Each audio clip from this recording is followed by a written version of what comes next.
Assalamualaikum warahmatullahi wabarakatuh.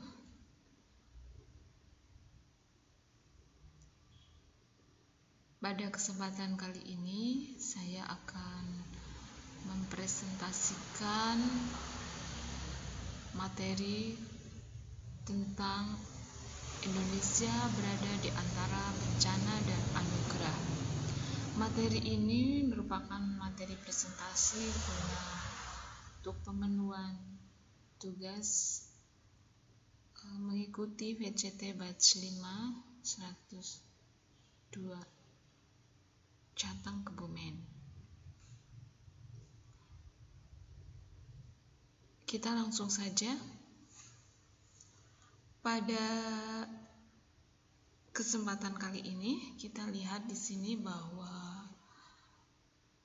Indonesia akhir-akhir ini sering dilanda adanya bencana. Mengapa Indonesia sering sekali dilanda bencana? Seperti gempa bumi, kemudian gunung Merapi meletus atau erupsi vulkan, lalu tsunami. Itu tidak lepas dari adanya gerakan konveksi magma yang ada di dalam bumi. Kita lihat bahwa ini merupakan lapisan bumi, di mana lapisan bumi itu paling dalam itu yang kita sebut dengan inti dalam atau inner core, kemudian inti luar atau outer core, dan astenosfer. Untuk yang inti dalam, ini merupakan lapisan magma yang sangat panas dan bersifat padat karena tekanan yang tinggi. Sedangkan inti luar juga berupa magma, di mana bisa bersifat lebih cair. Nah, kemudian di atasnya ini adalah lapisan astenosfer tadi yang saya jelaskan. Lapisan ini merupakan lapisan antara dengan lapisan kerak bumi. Ini adalah lapisan kerak bumi. Jadi lapisan mantel ini juga berupa magma. Di dalam lapisan ini terdapat arus konveksi magma yang saya maksudkan tadi, yaitu arus yang berputar.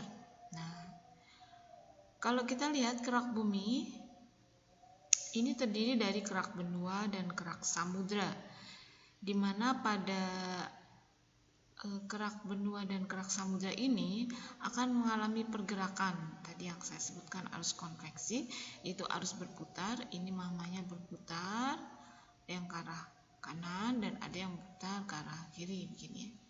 Nah, daerah gerakan perputarannya ini akan menimbulkan lempeng yang saling menjauh. Kemudian daerah yang bertabrakan, jadi kan lempengnya ada yang berputar lagi. Nah, ini lempeng yang bertabrakan yang akan menimbulkan adanya gempa seperti itu ya, erupsi vulkan. Kita bisa lihat di sini ya. Nah, jadi secara garis besarnya kerak bumi yang paling luar yang tadi kita bisa lihat,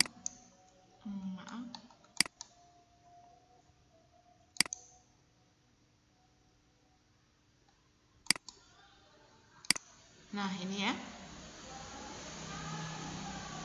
Lapisan luar ini yang merupakan tempat tinggal manusia. Di sini kerak benua dan kerak samudra. Jadi maksudnya bahwa lempengan bumi ini terbagi menjadi dua begitu.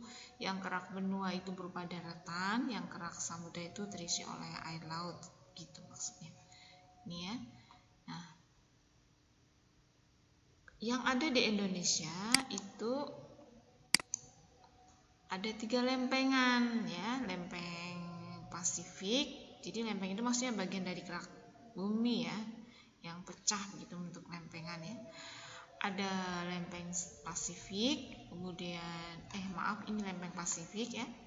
Kemudian ada lempeng Eurasia, dan ini lempeng Eurasia, dan lempeng Indo-Australia di sini. Ini lempengan yang menopang Indonesia. Kemudian lempengan itu tidak tinggal diam, tetapi mengalami pergerakannya lambat ya, sehingga yang kehidupan yang ada di atasnya tidak terasa gitu ya.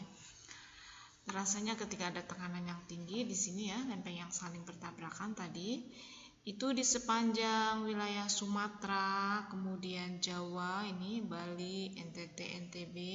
Ini merupakan daerah lempengan yang saling bertabrakan, sehingga di sepanjang deretan ini tumbuh deretan jalur gunung api. Kemudian juga di sepanjang daerah tabrakan lempeng di sini juga merupakan daerah jalur gunung api, termasuk yang ada di wilayah Papua di sini.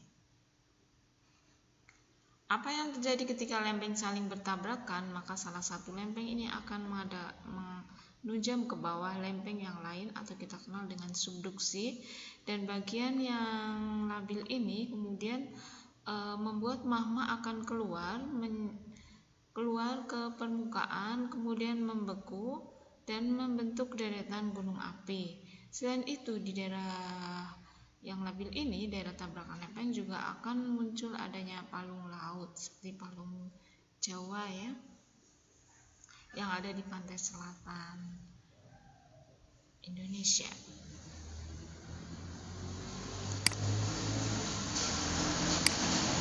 Nah, sehingga ketika tabrakan lempeng terjadi dengan tekanan yang tinggi, maka akan terjadi letusan gunung api atau yang kita kenal dengan erupsi vulkan. Ini adalah bekas dari letusan tersebut ya, setelah meletus itu sehingga membentuk kawah.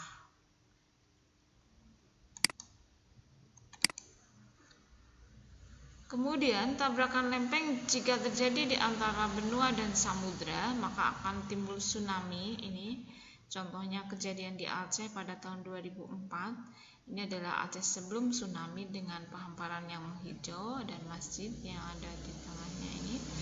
Setelah adanya tsunami, kita lihat semuanya rata dengan tanah kecuali masjidnya. Ini juga sebenarnya sebuah pertanda atau simbolis bahwa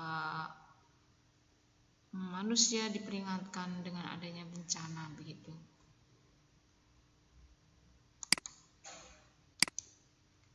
Nah, ini adalah proses terjadinya tsunami. Bagaimana proses tersebut? Yaitu ketika ada gempa, maka terjadi patahan yang menyebabkan dasar laut naik dan mendorong volume air ke atas. Kemudian terjadi gelombang dari bawah laut bergerak dengan kecepatan tinggi, lalu air laut ini terhisap dari bibir pantai begitu. Kemudian gelombang yang bergerak menuju pantai ini ya. Jadi begitu terhisap, kemudian langsung dikembalikan lagi karena adanya tekanan ini ke daratan. Akhirnya ada yang kita sebut dengan tsunami tadi. Tetapi di balik bencana itu ada anugerah yang bisa kita lihat. Dari letusan gunung api, maka abu vulkaniknya bisa menyuburkan tanaman. Kemudian juga dari vulkanisme, maka bisa didapat adanya sumber daya alam seperti tambang emas gitu, dan hasil tambang lain yang menguntungkan Indonesia. Antara lain pasir ya, yang sebagai bahan bangunan. Kita lihat di sini, ini juga merupakan hasil dari letusan gunung api. Peristiwa kedua yaitu lempeng yang saling menjauh. Ini lempeng saling menjauh atau kita sebut dengan divergen.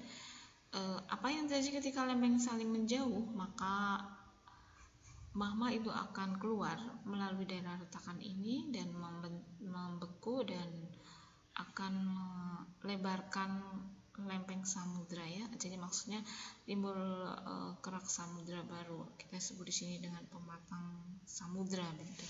Jadi samudranya menjadi bertambah luas.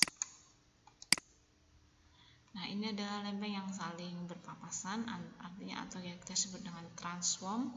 Lempeng ini berpapasan, tidak saling bertubuhkan atau saling menjauh, tapi bertemu tidak bertabrakan, hanya berpapasan saja. Dan yang terjadi apa? Akan ada patahan atau retakan. Terima kasih atas perhatiannya.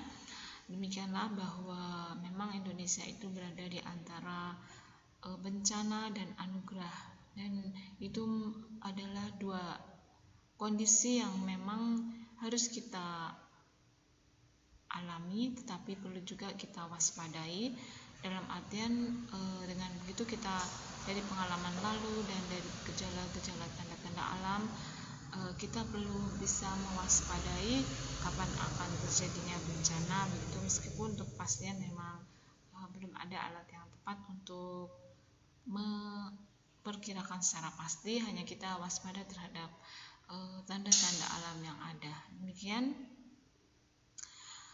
dan tidak kalah pentingnya adalah bagaimana kita tetap selalu berada di jalan ilahi, ya, maksudnya kita selalu menurut ketentuan Allah, dalam artian tidak lepas dari hal itu memang segalanya adalah kuasa ilahi. Jadi banyak berdoa untuk menolak bencana. Demikian, wassalamualaikum warahmatullahi wabarakatuh. Semoga bermanfaat.